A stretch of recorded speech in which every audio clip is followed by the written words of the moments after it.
Lərdən elələrdə olur ki, bütün patronlarını atıb qurtarandan sonra ya axırıncı patronu özünə vurmuş, ya da özünü düşmənlə birlikdə qumbara ilə partlatmışdır. Quduzlaşmış daşnaq faşistləri dinc əhalini əsir alandan onların bütün sənətlərini, pullarını, hətta pensiya kitabçalarını tutub alırlarmış. Xocalının küçələrində yaralıları və avtomat ateşi ilə ya da başlarına güllə taxmaqla öldürürlərmiş. Ölənlər çalışırlarmış ki, öz bədənləri ilə uşaqları daldalasınlar, onları kənara sürüyüb soyuqqanlıqla uşaqları da güllələyirlərmiş. Bu cür və buna bənzər faktlar qaçqınları əsir alanda da baş verilmiş. Daha doğrusu, onlar tutulan sağ şanları da güllələyirlərmiş. Əsirlikdən qaçmağa müvəffəq olmuş bəzi qaçqınlar, əgər belə demək olarsa, öz əcəlləri ilə ölürlərmiş. Fiziki gərginliyə, əsəb sarsıntılarına davam gətirməməkdən. Bəziləri şəhəri gülləbaran edilərkən, pusqudan, atılan atəşdən aldığı yaralardan ölürdülər. Hər cür məhrumiyyətə baxmayaraq, uşaqları, xüsusən körpələri necə olursa olsun şaxtadan qorumağa çalışırdılar. Buna baxmayaraq, bu da bəzi uşaqlara kömək eləmirdi. Çoxları yaxın adamlarının meyidini qoyub getməyi mənliyinə sığışdırmırdı və özünün könüllü əsir düşməsinə, ölümünə bais olurdu. Daha bir neçə dəlil və faktlar. Şəhərə girən zehirli texnikanı görənlərin hamısı bildirir ki, maşınların nömrələri sıvanmışdır. Çoxları şəhərə hücum edənlərin sifətinin Slavyan görkəmində olduğunu gördüklərini, Rusca söyüş söydüklərini, bir-birlərinin adları ilə Lyoşa, Saşa çağırdıqlarını eşitdiklərini bildirirlər. Hücum edənlərin demək olar hamısı alqaqolun təsiri altındaymış və bu bütün əlamətlərdən bəlliymiş. Bəziləri deyirlər ki, əcnəbi dillərdə danışıqlar eşitdiklər. Xarici dilləri az-çox ayırt etməyə bacaranlar isə deyirlər ki, onlar fransız dilində danışırlar. Bir nəfər bildirdi ki, hücum edənlərin arasında qara dəlilərin olduğunu da görübdür. Statistika məlumatı Xocalı hadisələri ilə əlaqədar hələlik dəqiq müəyyənləşdirilməyib. Yəqin prokurorluq təhqiqatı qurtardıqdan sonra dəqiq rəqəmi bildirəcək. Hələlik isə bu rəqəmlər hər gün dəyişir. Bu günə qədər təxmini rəqəmlər aşağıdakı kimidir. Həlak olanlar 450 nəfər, yaralılar 400 nəfər, itkin düşənlər 70-80 nəfər, girov götürülənlər 20 nəfər, zərər çəkənlər 800 nəfər. Xocalı soyqırımda həlak olanlardan 181 nəfərinin meyidi üzərində məhkəmə tibbi ekspertizası keçirilmişdir. Müayinə olan meyitlərdən 130 nəfəri kişi, 51 nəfəri qadındır. Onların arasında 13 nəfər körpə azyaşlı olmuşdur. Xəsarətlər əmələ gəlmə mexanizminə görə 20 nəfər qəlpə, 151 nəfər güllə təsirindən və 10 nəfər küt alət təsirindən olmuşdur. Xəsarətlər yerləşdiyi nahiyələrə görə 40 nəfər baş nahiyəsindən, 74 nəfər döş qəfəsindən, 17 nəfər qarın nahiyəsindən, 11 nəfər ətraflardan zədələnmişdir. Ekspertiza keçirilməyən qalan meyitlər də bu vəziyyətdə dəfn edilmişdir. Bununla yanaşı müayinə zamanı müəyyən edilmişdir ki, meyitlərdə işgəncə əlamətləri, yəni başın dərisinin soyulması, qadınların döşlərinin kəsilməsi, burun və qulaq qırdaqlarının kəsilməsi, qadınların cinsiyyət üzvlərinə odlu silahdan atəş açılması, göz almalarının çıxarılması, dişlərin sındırılması, kişilərin cinsiyyət üzvlərinin kəsilməsi, meyitlərin üzərindən ağır texnikanın sürülüb əzilməsi əlamətləri olmuşdur. Hadisə vaxtı sağ qalmış və həm də deputat istinaq komissiyasına, həm də prokurorluqda ifadə vermiş şahidlər təksib olunmaz və inandırıcı ifadələrlə təsdiq etmişlər ki, bütün bu dəhşətləri erməni quldurları və 366-cı alayın əsgərləri törətmişlər. Ermənilər Xocalını ən dəhşətli qəddarlıqla, vəhşiliklər hesabına işğal edə bilirlər və hiss edəndə ki, bu qəddarlığı, vəhşiliyi dünya ictimaiyyətinin nəzərindən ört-basdır eləmək mümkün deyil, onda onlar ermənilər başqa bir fırıldağa, məkrə əl atdılar. Güya Xocalıların döyüş meydanından maniyyəsi çıxıb getmələri üçün dəhliz açdılarmış. Güya Əsgərandan sağda, Qarqar çayı boyunca Ağdam istiqamətində belə dəhliz olubdur. Yalandır, ağ yalan. Utanmadan, qızarmadan, həyasızlıqla deyilmiş ağ yalan. 10 mindən çox Xocalının faciəsini, fəlakətini, onlardan mindən çox Xocalının faciəsini, fəlakətini, daşnaq həyasızlığı ilə Xocalıların öz boynuna yıxmaq, onların özlərini günahlandırmaq, bununla da murdar, qanlı əməllərini yumaq niyyəti ilə uydurublar bu bədnam dəhliz əhvalatını. Acınacaqlı bir hal olsa da, amma faktdır bu uydurma. Dəhliz əhvalatını eks-prezident Mütəllimov da qəzetdə dərc olunmuş müsahibəsində təsdiqləmişdi. Biz ondan bunun səbəbini soruşanda izah elədi ki, o jurnalistlərə öz mülahizəsini deməyik. Elə-belə ermənilərin dediklərini təkrarlayır.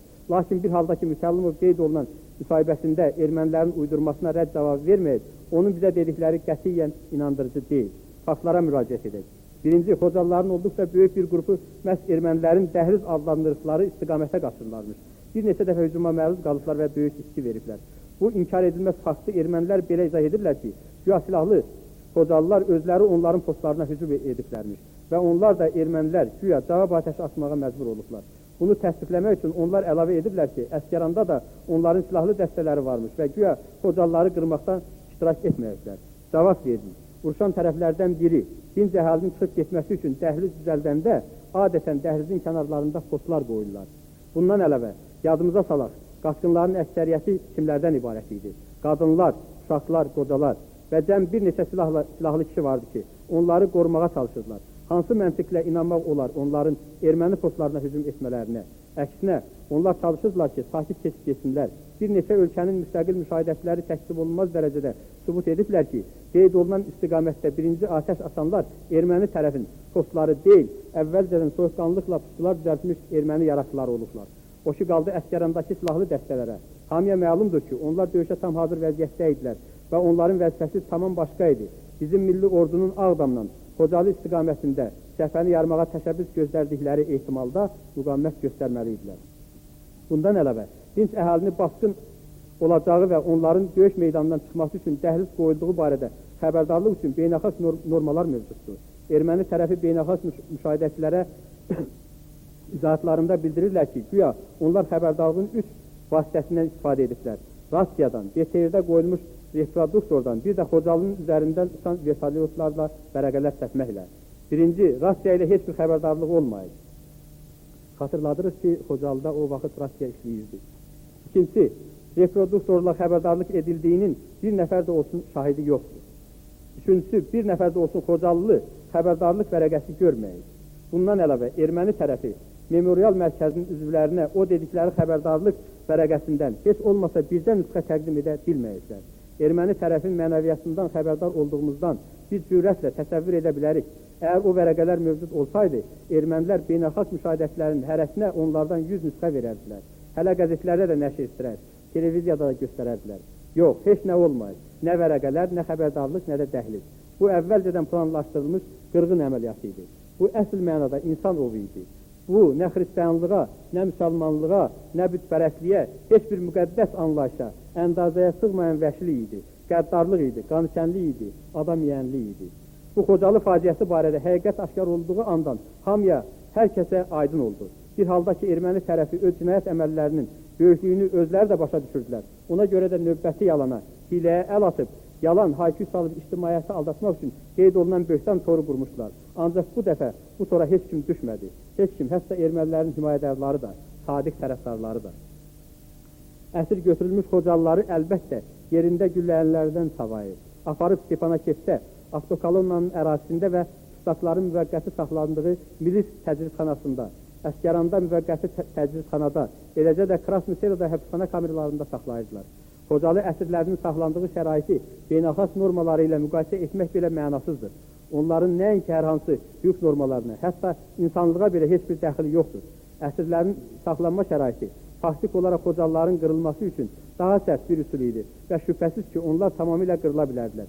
Əgər müharibə üçün səciyyəvi olan girovların dəyişdirilməsi, eləcə də ermənilərin dünya ictimaiyyətini, beynəlxalq hüquq mühafizə təşkilatlarını aldatmaq cəhdi olmasaydı, həmin təşkilatların Arabi Dağlıq Qarabağa təşrif gətirmələri olmasaydı, əsir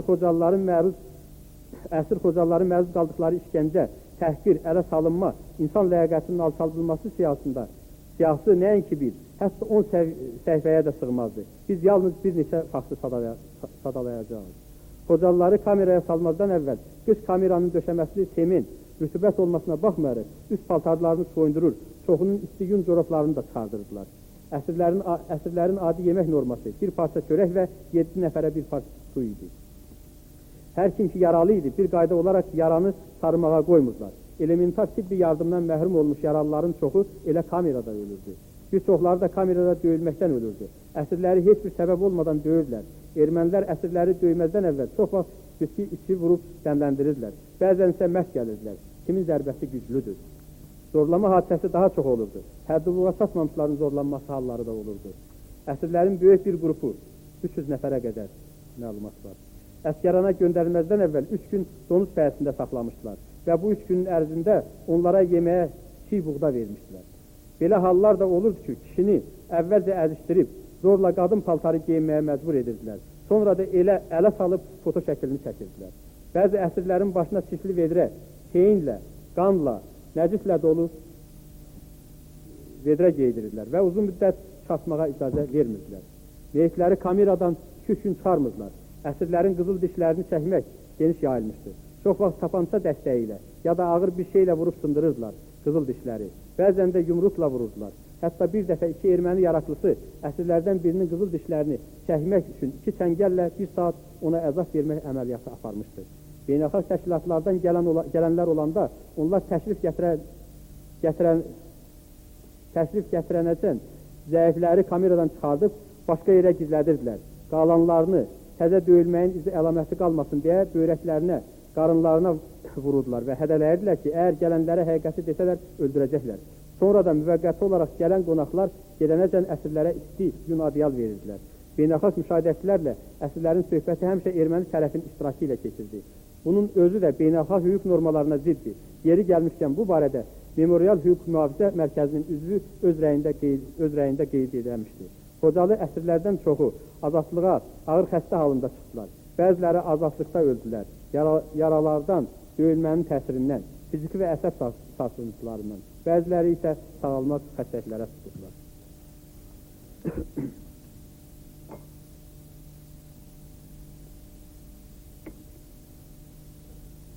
Ermənilərin yaşadığı Naxçıvani kəndi yaxınlığındakı donuzçuluq fermasının yanında Xocalı qaçqınlarının güllələndiyi yerdə mərhum jurnalist Çingiz Mustafayevin 2 dəfə fevralın 29-da və martın 2-sində apardığı video çəkilişdən sonra ictimaiyyətin və bu hadisələrdə marağı olan şəxslərin qarşısına xeyli suallar çıxdı.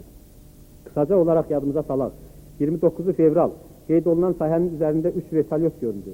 Onların birində jurnalist tutur, ikisi isə onu qoruyurdu. Jurnalist Çingiz Mustafayev həmin əraziyə səpələnmiş onlarca meyiti və meyitlərin arasında 10 nəfərə yaxın adamın vurnuxduğunu görəndə pilotu vertolyotu aşağı indirməyə, demək olar ki, məcbur edir və öz həyatına risk edərək vertolyotu tərk edək. Vertolyot o 1-2 vertolyotla uçub gedir və jurnalist bizim bu zalda baxdığımız təhqiqat üçün əvəzi, qiyməti olmayan kadrları çəkməyə başlayır. Bir qədər irəli gelib qeyd edək ki, həmin vertolyotlar saat yarımdan sonra qayıdıb Çingiz Mustafayevi, bir neçə nəfəri və 2 uşaq meyitini götürürlər. Aşağıda görünən adamlar təndimə Xocalılarmış. Qorxu, vahimə içərisində riskə gedərək bura gəlib öz yaxın adamlarının meyitlərini axtarırlarmış. Kinokamera iki cavan kişini qeydə almışdı. Onlardan biri elə çəkiliş zamanı anasının cəsədini tapmışdı. 2 gün keçəndən sonra martın içində Çingiz Mustafayev geniş beynəlxalq jurnalistlər qrupunun tərkibində həmin sahədə təkrar çəkiliş aparmışdı. Bu 2 çəkilişin müqayisəsi təksib edilməz dərəcədə 2 gün ərzində meyitlərin çoxunun görkəminin dəyişildiyini sübut edir. Cəsədlərin hamısında, çoxu da yəqin ki, yadınızdadır. Uşaqlar, qadınlar, yaşlı kişilər, demək olar ki, qarətçiliyin aydın izləri, əlamətləri, bəzilərinin başının dərisinin soyulması alçaldılmışdı. Bax, bu 2 çəkilişin müqayisəsindən irəli gələn bir çox suallara biz cavab tapmalıyıq. Bütün bunların məsuliyyətini Azərbaycan tərəfin boynuna yıxanların dəlilləri əsasən 2 şərtlə əlaqələndirilir. Birincisi, əgər bu əraziyə ermənilər nəzarət edirlərsə, Azərbaycanlılar fevralın 29-da bura necə gəlib çıxa bilərdilər? İkincisi, erməni tərəfinə nə düşmüşdü? Beynəlxalq jurnalistlər qrupunun bura gələcəyindən xəbərdar olduqları halda onların vəkillərinə dəlalət edən bir əməliyyat nümayiş etdirsinlər. Birinci bəndə cavab verək. Azərbaycanlıların qeyd olunan sahədə olduqlarını əks etdirən fakt məhz fevralın 29-da çəkilib. Özü də yalnız 1-2 saat ərzində, gündüz. Bunu təkcə Mustafayevin çəkdiyi lentlər deyil, həm də həmin faktın iştirakçıları özləri də təsdiq edirlər. Fevralın 29-da axşamdan başlayaraq Azərbaycan tərəfinin nümayəndələrindən heç biri qeyd olunan əraziyə daxil olmağa təşəbbüs göstərməyəcəklər. Təkrar edirik, hətta o adamlar ki, fevralın 29-da orada olublar, öz həyatlarına böyük risk ediblər. Lakin Azərbaycan xalqının əxlaqına, ənənəsinə və mənəviyyətinə yaxşı bələd olanlar bilmədilər ki, aydın təsəvvür eləmədilər ki, yaxın adamlarımızı son məclisə yola salmağa, torpağa tapşırmağa, bununla da bütün mərasim və ayinlərə, ənənələrə riayət etmək cəhdi, hər hansı ölüm təhlükəsi hissini bizdən uzaqlaşdırır. Əslində bu bizim millətin namus, qeyrət anlayışının tərkib hissəsidir. İkinci bəhs barədə bəri başdan xatırladırıq ki, bu dəlildən çoxları istifadə edirdi. Hətta eks-prezident Ayaz Mütəllimov da Nizavistmaya qəzetinə verdiyi müsahibəsində buna istinad eləmişdir. Əvvəlcədən ondan başlayaq ki, bizim komissiyanın qeyd elədikləri təksib olunmaz dərəcədə sübut edir ki, fevralın 29-u martın 1-nə keçən gecə, nə də martın 1-i gecəsi, nə də sonraki gecələrdə həmin əraziyə erməni tərəfi nəzarət edirdi. Hətta fevralın 29-da Mustafayev məlum kadrları çəkəndə, o da onun yanındakı Xocalılar da Qazik maşınının içərisində bir neçə nəfərin onların yaxınlığından keçib Naxçıvani kəndinə getdiklərini görmüşlər. Xoşbəxtlikdən onlar tez gizlənib gözə görünməmişlər. Və son hadisələr başındakilərin erməni tərəfi mənsub olduğuna heç bir şübhə yeri qoymur. Gəlin məsələnin bu cəhətinə başqa rakursdan, başqa baxımdan nəzər salaq. Kimin ağlına gəlib ki, hətta müharibə şəraitində olsa da, silahsız qadınları, qocaları, uşaqları məhv eləmək, eləcə də yaralıların soyuqqanlıqla alnına ateş açmaq, özü də qırğından sonra, bir neçə meyitin başının dərisini soymaqdan, murdarlamaqdan az vəhşilikdir. Hansı həyat kitabında, həyat kodeksində yazılıb ki, əsir düşmüş Xocalıların gözləri ilə gördükləri və dəfələrlə təsdiq etdikləri belə faktlar deyək ki, insanı avtomobilin arxasına bağlayıb canı çıxana tək sürükləmək, başqa əsirləri qorxutmaq üçün onların bir neçəsini, yoldaşlarının gözü qabağında qulaqlarını kəsmək, kütləvi şəkildə zorlamaq, sonra da qətlə yetirmək, zəifləyib yeriyə bilmədiyinə görə qoca qarının başına silah qundağı ilə vurub öldürmək və bütün bunlar bizim dəfələrlə təkrar elədiyimiz, bunlara bənzər digər faktlar, güya vəhşiliyin hansısa tamam başqa bir növüdür. Donuzçuluq ferması yanında qeyd elədiyimiz 2 gün ərzində baş vermiş müsibətlə indicə sadaladığımız dəhşətli faktlar arasında keyfiyyət həddi qoymaq, uçurum yaratmaq görəsən kimə və nə məqsədlə lazımdır? Görəsən vəziyyətin birinə belə hədsiz diqqət, o birinə laqeydlik nədəndir? Belə sualların cavabı bircə, olduqca sadədir. Mustafayevin çəkdiyi kino kadrlar gözlərimizin qabağındadır. Onlar özləri özlüyündə daşdan keçən, ifşa edici, kəsərli sənətlərdir. Onu şübhə altına almaq, başqa cür şərh eləmək, ona inanmamaq mümkün deyil. Onu heç cür dəyərli, qüvvətli dəlillərlə təklif eləmək mümkün deyil. Amma elə ki, ortada həqiqi dəlil yoxdur, onda süni, uydurma, barmaqdan sorulma dəlillərə çox vaxtda elementar böhtana əl atırlar. Erməni tərəfi isə xarici jurnalist Florence Davidin güya sözlərinə istinad edərək elan etmişlər ki, bu kadrlar saxtadır, qurmadır. Jurnalist David özü bu uydurma söz söhbətə nöqtə qoydu. Yazılı olaraq bildirdi ki, ermənilərin onun adından istifadə etmələri onun ünvanına deyilmiş yalan və böhtandır. Və daha yeni sonuncu fakt, Xocalı qaçqınlarından meyitin biri də başın dərisinin soyulması hadisəsi başqa bir istiqamətdə, Əsgərandan solda qeydə alınmışdır. Həmin ərazi o faciəli günlərdən bir dəqiqə, bir saniyə də olsun Azərbaycan tərəfinin nəzarəti altında olmayıb. Zənnimizcə burada şərhə heç bir ehtiyac yoxdur. Bu epizodun izahının yekununda onu hər tərəfli işıqlandırmaq üçün müşahidəçilərin erməni tərəfinin törətdiyi bu vandalizmi hansı qüvvələrin təhriki ilə törətdikləri barədə 2 versiyanı nəzərinizə çatdırmaq istərdik. Bu versiyalardan biri politolog Arif Yunusovun Xocalı faciəsini fərdi təhqiqatındadır. Bunu edən daşnaqlardır. Stat gətirirəm mən bu sözü. Onlar bu əməliyyatla nəinki Azərbaycanlıları qorxmağa cəhd edirlər, həm də məqsədləri eyni zamanda onları da belə cinayətə təhrik etmək idi ki, özlərinin geniş miqyaslı təcavüzkarlıqlarına bəraət qazandırsınlar. Amma ən başlıcası Dağlıq Qarabağ ermənilərini öz siyasətlərinin girovuna çevirmək idi. Yəni Xocalı qırğından sonra hər hansı variantda olursa olsun, Azərbaycanın tərkibində qalmaları imkan xaricindədir və onların son qələbəyə tək vuruşmaqdan başqa, indən belə başqa əlacı yoxdur. Eyni zamanda Yerevanın da Bakı ilə danışıq aparmaq yolu bağlanır. Bu versiya bizim üçün əhəmiyyətli məna kəsb edir. İkinci versiya, bunun tərəfdarları o müşahidəçilərlər ki, erməni yaratılarının sırasında vuruşan qara dərili muzdurları Afrikanın elə bir etnik qrupundan hesab edirlər ki, onlar hələ də qələbə çaldıqları düşmənin başının dərisini soymaq adətini saxlayırlar.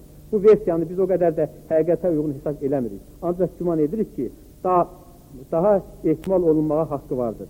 Ümid edirik ki, zaman özü bu epizoda aydın konkretlik gətirəcək, onu aydınlaşdıracaq. Bizim ictimaiyyəti əsəbləşdirən məsələlərdən biri də qəzetlərimizin böyük əksəriyyətində Xocalı faciəsi barədə dərc olunmuş yalan informasiya idi. Biz sorğu vasitəsilə həmin informasiyanın yaranmasının şahidlərindən və iştiraklarından aşağıdakıları aydınlaşdıra bildik. 26 fevral 92-ci il Axşam Təhlükəsizlik Şurası Prezidentinin yanına yığışıblar. Elə bir an olur, Prezident deyir ki, ona Müdafiə Nazirliyindən zəng vurub Xocalıda nəsə dəhşət olduğunu xəbər veriblər. Deyiblər, çox adam qırılır, 1000 nəfərə yaxın. Elə mi olub görəsən? Daxili İşlər Naziri Tovik Kərimov deyir ki, elə deyil, səhvə şayiədir. Bu cəmi 2 nəfər ölür, bir neçə adam yaralanır.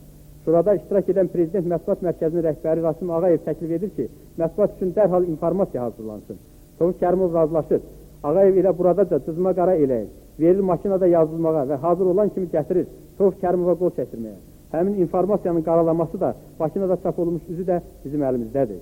Qaralanmada erməni yaratılarının Xocalını almaları barədə şayələr həqiqətə uyğun deyil sözlərinə Tovik Kərimov öz əli ilə vahiməli kəlməsini də əlavə eləyib, yəni vahiməli şayələr informasiyasını qüvvətləndirmək üçün Yenə o özəlliyi ilə belə bir cümlə də əlavə eləyir. Xocalı müqavimət göstərir. O erməni banditlərindən tamamilə azad olunub.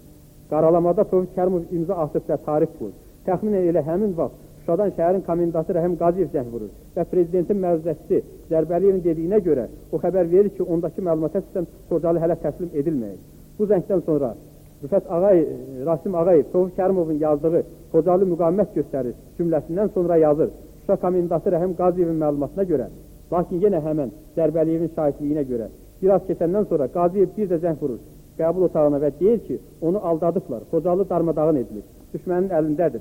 Amma başqa təfərrüatdan onun xəbəri yoxdur. Zərbəliyev bu barədə yığılanlara xəbər verir. Amma informasiya artıq Azərinforma göndərilmişdir. Azərinformun direktoru Şərifov onu saat 20-24 dəqiqədə alır. Məlumata Daxili İşlər Nazirliyinə isnad elədiyindən o dəlil sübut tələb edir və bir dəqiqədən sonra saat 20-25 dəqiqədə Rasim Ağayevdən Tofiq Kərimovun imzası olan qaralamanı alır. Onun sayəsində biz də sonralar onu ala bildik. Həmin qaralama bizim materialların arasındadır. Şərifov bir qədər əvvəl Xocalı barədə 2 doğru informasiya alıbmış. Birini Müdafiə Nazirliyinin Mətbuat Mərkəzindən, o birini Ağdamdakı öz xüsusi müxbirindən. Hər iki informasiyanı o kütləvi informasiya vasitələrinə göndərir. Doğru informasiya Xocalı od içindədir. Saat 19:45 dəqiqədə alınır. Yalan informasiya Xocalıda vəziyyət saat 20:30 dəqiqədə alınır. Sərəncamlarında 2 taban-tabana zidd informasiya olan qəzetlərin çoxu Prezident Mətbuat Mərkəzinin məlumatını çap elətdirir. Görünür, onu daha etibarlı məndə sahiblər. Bizə məlum olduğuna görə doğru informasiyanı Səhər qəzeti tərcih eləmişdir. Ola bilsin, başqa qəzetlər də çap eləyir. Müstəqil Asla İradə Agentliyində qeyd etməyə vacib bilirik. O, operativ olaraq faciə barədə həqiqəti dünyanın aparıcı agentliklərinə, mətbuat nəşrlərinə yaydığına görə dünya ictimaiyyəti bizimkilərdən fərqli olaraq yanlış təsəvvürə düşmədilər. Nazir Tofiq Kərimov qeyd olunan məlumatı haradan götürüb? Daxili İşlər Nazirliyinin Mətbuat Xidmət rəhbəri Polkovnik Əsildar Hüseynov öz izahatında qeyd edir ki, fevralın 27-sində nazirlə söhbətində ona etirazını bildirib və deyib ki, o nazir informasiyanın mətbuat mərkəzindən keçib yayılmasının mövcud qaydasını pozub.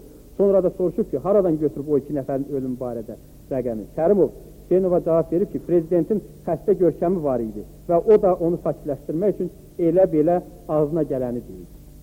Bir faktı da əlavə etmək lazımdır ki, Nazir Kərimov Daxili İşlər Nazirliyində müşavirədə çıxış edərkən yenə də həmin 2 nəfərin ölümü barədə yalan informasiyanı təkrar eləyir və üstəlik vahiməli şayələr, yəni böhtançıların cavabını verməyə çağırmışdır. Vəssalam, bu məsələyə dair əldə etdiklərimiz bunlardır. Hörmətli millət vəkilləri, icazə verin, sözümüzü bir neçə kəlmə ilə yekunlaşdıraq. Aydındır ki, bugün Xocalı haqqında heç də bütün həqiqət məlum deyil və biz hələlik öz fəaliyyətimizi dayandırmırıq. Bizim sıx əməkdaşlıq etdiyimiz prokurorluğun istintaq qrupu zəminimizcə çox və faydalı işləmişdir. Qrup da öz sözünü deyəcəkdir. Son nöqtəni isə bir qayda olaraq zaman və həyat qoyacaqdır. Xocalı genosidinin qurbanlarını daha qaytarmaq mümkün deyil. Biz onların xatirəsi naminə yalnız bu faciəyə bais olmuş şəxslərin hərəkətlərinə qiymət verməli və bu faciədən özümüz üçün, sağ qalanlar üçün sərt, qərəzsiz dərs almalıyıq. Son 8 ay ərzində dəfələrlə bu sözləri eşitməli olmuşuq. Xocalı satıldı. Bu kəlmələr televizor ekranında da eşidilib. Qəzet məqəllərinin başlığında da gözümüzə dik baxıb bu kəlmələri çoxları, adi adamlar da, məsul vəsəli şəxslər də bəsdən deyiblər. Biz bu işin içində olan adamlar isə həmişə soruşmaq istəmişik. Kim satdı, kim aldı? Kimdir ona məlum satıcı? Konkret bir təşkilat yoxsa konkret bir şəxs? Yox, belə bir faciəni törətməyi bir nəfər heç vaxt bacarmazdı. Onun buna nə imkanı vardı, nə də gücü çatardı. Xeyr, Azərbaycanda öz həmvətənlərinin kütləvi faciəsini törətməyə bacaracaq, yetkil, bütöv bir nəfər kimi bu işi bacaracaq təşkilat yoxdur, ola da bilməz. Allaha min şükür. Əgər bircə dəqiqəliyə təsəvvür edə bilsək ki, belə bir iş baş tutsaydı, elə də dərdimiz nə idi? Biz həmin satıcıları aşkar edər və onları xalqın yaddaşlarında həmişə silərdik. Lakin məsələ ondadır ki, bu heç də belə deyil və bu suallara cavab almaq ən vacib məsələdir. Biz hər şeydən əvvəl öz içimizə nəzər salmalıyıq. Xocalı faciəsinin köklərini məhz özümüzdə axtarmalıyıq. Biz bir yığın sənədi, fərmanları, qərar və qətnamələri tədqiq etmişik. Çox saylı, ən müxtəlif adamlarla söhbət etmişik. Ünvanımıza gələn xeyli məktub oxumuşuq. Kino, tele, foto materiallara baxmışıq və öz təəssüratlarımızı, duyduqlarımızı, ürək sözlərimizi sizinlə bölüşməyə sadəcə olaraq haqqımız yoxdur. Bölüşməməyə sadəcə olaraq haqqımız yoxdur. Bəli, biz müharibə vəziyyətindəyik. Bəli, düşmənlərimiz güclü və məkirlidir. Hər şey bəllidir. Lakin son vaxtlar biz tez-tez yersiz olaraq düşmənlərimizə əsaslanmışıqmı? Həmin qəribə sənətlərə, bu mənasız qətnamələrə, bu cəfəng qərarlara baxın. Fikirlərin bu cür mənasız izahına baxın. Bəs onları kim törədir? Kim edir? Düşmənmi?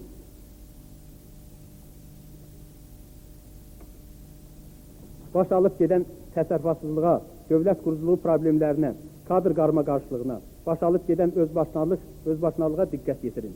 Biz yenə də bu kağızlar arxasında hansısa düzgün dövlət sistemini, hər hansı hakimiyyət strukturunu, hansısa ağıllı vasitə və mexanizmləri aşkar edə bilmədik. Xocalı faciəsi dövlət içində baş verməyir. Bu yanılmadır. Xocalı faciəsi böyük öz fəaliyyət kollektivində, özü də dedikcə orta səviyyəli bir kollektivdə baş verir. Bu faciə əyri güzgülər atraksiyonunda, eybəcər əkslərin çoxluğu içində orijinalı tapmağın qeyri-mümkün olduğu atraksiyonda baş verir. Məgər bizim ağıllı siyasi qərarlar qəbul etmək, aid diplomatik addım atmaq qabiliyyətindən, laf elə adi, məntiq və sağlam düşüncədən düşmənin məhrum edir. Düşmən məhrum edir. Biz öz məğlubiyyətimizin səbəblərini haralarda axtarmamışıq. Hətta Müsəllimovun və Yaqub Məmmədovun İran səfərlərini də bura qatmışıq. Bəli, sözsüz ki, belə səfərlər Rusiyanın, ABŞ-ın xoşuna gələ bilməzdir. Çünki onların hər ikisi İslam amilinin möhkəmlənməsində maraqlı deyildi. Bunu uşaq da dərk edir. Lakin Xocalıda ən adi mühəndis istehkam qurğularının vaxtında tikməyə Rusiyaya bizə mane olmuşdur. Məgər vertolyotlarla Zabratdan havaya qalxıb Xocalıya enməyi Amerika Birləşmiş Ştatlarını qadağan etmişdi.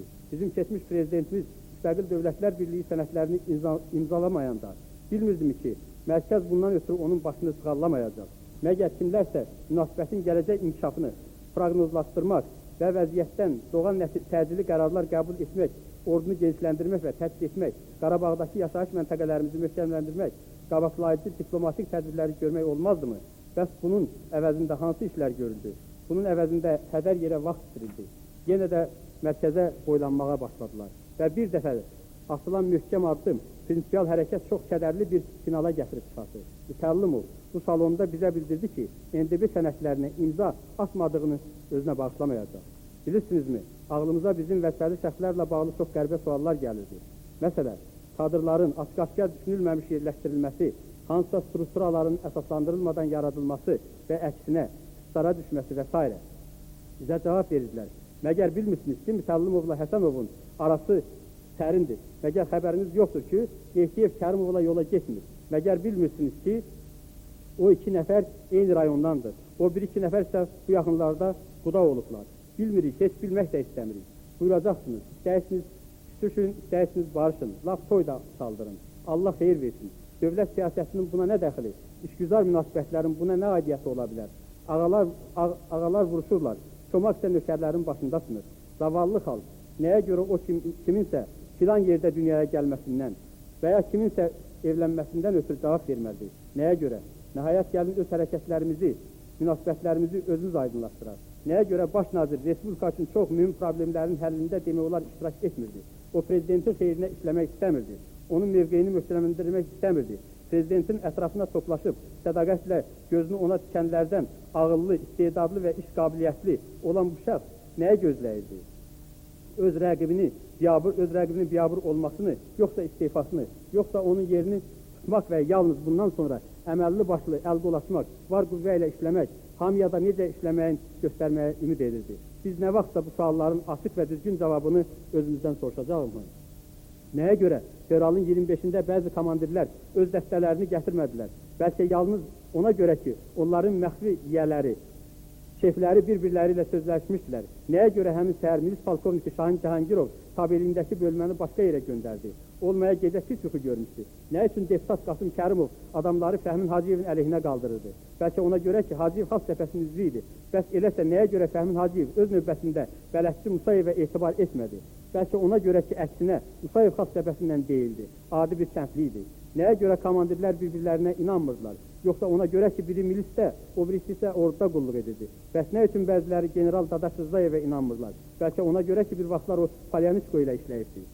Ağdam qrafları barədə nə qədər söhbət getdi, nə qədər yazıldı və onların nə üçün həmin gecə asılmadığı ilə əlaqədar nə qədər gümanlar dilə gətirildi. Onları Ağcabədiyə kim göndərmişdi? Satqın kimdir? Vallah billah bu suallara cavab vermək belə çətindir.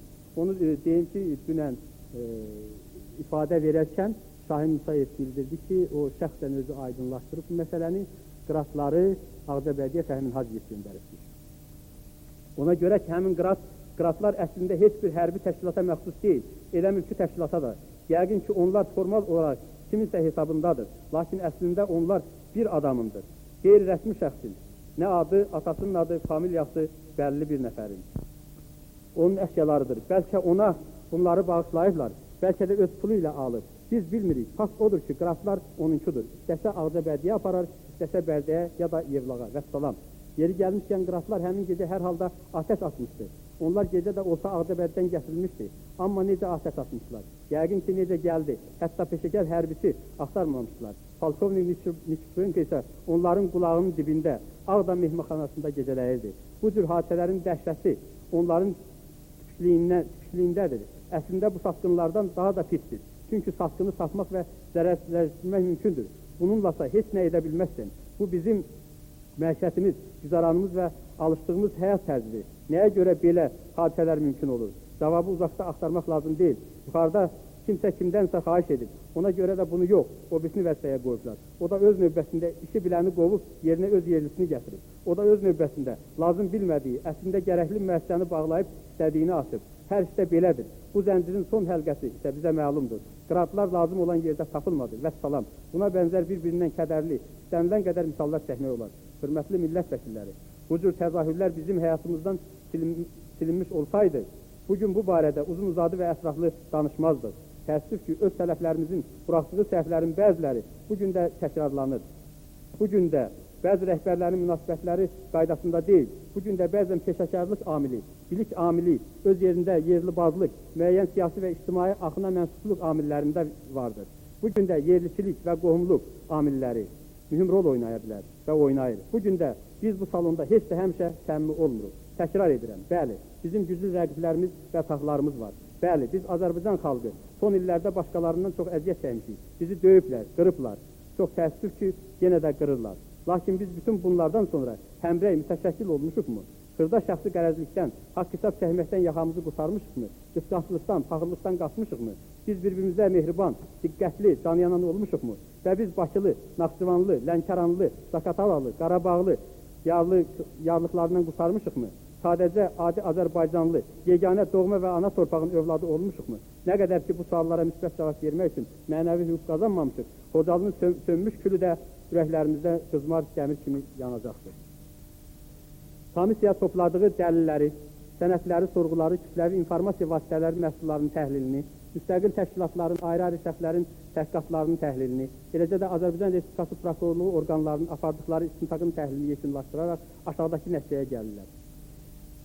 1992-ci ilin fevralın 25-dən 26-sına keçən gecə baş vermiş erməni silahlı dəstələrinin, Müstəqil Dövlətlər Birliyinin 4-cü ordusunun, 23-cü motoatıcı diviziyasının, 366-cı motoatıcı alayının bilavasitə köməyi və iştirakı ilə Xocalı şəhərinin Azərbaycanlı əhalisini kütləvi qırması dünya təcrübəsində bəşəriyyətə qarşı ən ağır cinayətin, soyqırımın açıq-aşkar təzahürüdür. Yəni, mən soyqırımın əlamətini burada göstərdik ki, bir qrup əhalinin bu hadisədə xalqın milli, irqi, dini əlamətlərinə görə bu hadisədə milli vəhşəsinə qırmaq, tamamilə yaxud qismən bu hadisədə məhv eləmək üçün qəsdən ağır həyat şəraiti bu hadisədə əslilikdə saxlamaq, yaratmaq. Hüquq-mühafizə orqanlarının, müstəqil müşahidəçilər və ekspertlərin qeyd olunan faktları təsdiq edən rəylərinə qoşularaq bildiririk ki, yuxarıda göstərilən əməliyyat aşağıdakı hüquq normalarına çoxuşasına ziddir. BMT Baş Məclisinin 12-ci ay 48-ci il tarixdə təsdiq etdiyi İnsan Hüququnun Ümumi Deklarasiyasının 2-ci, 3-cü, 5-ci, 9-cu, 17-ci maddələrini, BMT Baş Məclisinin 14-cü, 12-ci ay 79-cu il tarixdə təsdiq elədiyi qadınların və uşaqların fövqəladə şəraitdə və silahlı konflikt vaxtı müdafiə olunması haqqında deklarasiyanın məzmununa. Bununla əlaqədar olaraq komissiya aşağıdakı təklifləri sizin müzakirənizə təqdim edir. Bütün sənədlər, materiallar 26 fevral 92-ci il Xocalı faciəsinin Azərbaycan xalqının soyqırımı kimi beynəlxalq təqvimdə əks etdirilməsi üçün əlaqədar beynəlxalq təşkilatlara göndərilsin. İkinci, Azərbaycan Respublikasının paytaxtı Bakıda və yaxud da Qarabağ ərazisində Xocalı faciəsinin abidəsi ucaldılsın. Deputat İstintaq Komissiyası əhalinin Xocalıdan çıxarılmasını və onların təhlükəsini təmin etmədiklərinə, vəzifə borclarını lazımi qaydada yerinə yetirmədiklərinə, səhlənkarlığa, düşünülməmiş kadr siyasətinə, xalqa yalan məlumatlar və vədlər verdiyinə görə əməllərində konkret olaraq Cinayət Məcəlləsinin hansı maddəsinin tətbiq olunmasını göstərməsə də, bu çox təbii ki, bilirsiniz ki, prokurorluq orqanlarının səlahiyyətinə aiddir. Aşağıdakıları Azərbaycan xalqı qarşısında bu və ya digər dərəcədə məsuliyyət daşımağını bildirir. Birinci, Mütəllimov Ayaz Niyazoğlu, sabiq prezident. İkinci, Həsənov Həsən Əzzoğlu, keçmiş baş nazir. Üçüncü, Kərimov Tofiq Mirzəoğlu, keçmiş Daxili İşlər naziri. Dördüncü, Musayev Şahin Xeyrəddinoğlu, keçmiş baş qərargahın rəisi və həmin dövrdə Müdafiə Naziri vəzifəsini icra edən. Beşinci, Mehdiyev Tacəddin İmranoğlu, keçmiş Müdafiə Naziri. Altıncı, Hacı Fəhmin Əhmədalıoğlu, keçmiş Ağdamın prezident Müdafiə Nazirliyi tərəfindən göndərilən səlahiyyətin nümayəndəsi, hal-hazırda Daxili İşlər Nazirliyinin Daxili Qoşunlar Komandanının rəisi. Yedinci, Hüseyin Hüseynoğlu, keçmiş Daxili İşlər, keçmiş Dövlət Təhlükəsizlik Komitəsinin sədri, 8 Məmmədov Musa Salamoğlu. Lakin bir şey sizin nəzərinizə çatdırıram ki, biz bu siyahını yazarkən ən əsas, ən vacib olan adamların siyahısını verdik. Ola bilər ki, istintaqda bu təqsirkarların istərsə hüquqi cəhətdən, istərsə mənəvi məsuliyyət daşıyanların dairəsi genişlənə bilər. Bu rəy 11 nəfər komissiyanın üzvü tərəfindən imzalanmışdı və komissiyanın hər bir üzvü bu rəylə razılaşmışdır. Diqqətinizə görə sağ olun.